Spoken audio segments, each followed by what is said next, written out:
Justice Department had actually asked to sue to block the release of the book and to recover copies that have already been distributed. And the judge said to the Justice Department, I agree that there is likely significant classified information that's contained in this book, but the proper fix for me is not to try to block the release, because hundreds of thousands of copies have already been shipped all across the country. So the solution isn't to try to put the genie back in the bottle or the horse back in the barn. He said, basically, there's nothing I can do about that fact.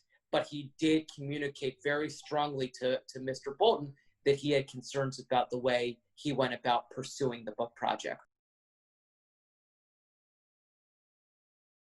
So we can actually anticipate that the Justice Department is likely to try to keep up its efforts to prevent Mr. Bolton from profiting off the book and trying to seize any proceeds that he may get. That's a separate issue from their effort to block the book.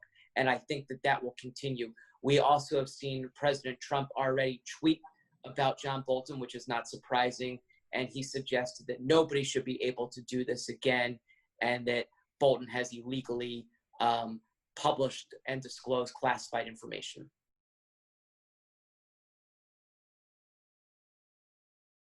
I think one thing that's important to note, though, is that there's a lot of negative feelings on both sides of the political aisle in the United States towards John Bolton, because he has really significant revelations in the book. And if you remember, during the impeachment proceedings earlier in the year, he declined to testify and appear voluntarily. He was obviously saving quite a bit of material for his book.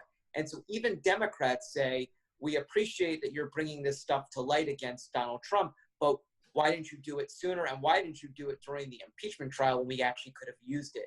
So nobody is really celebrating John Bolton per se at the moment, even among Democrats. Well, thank you.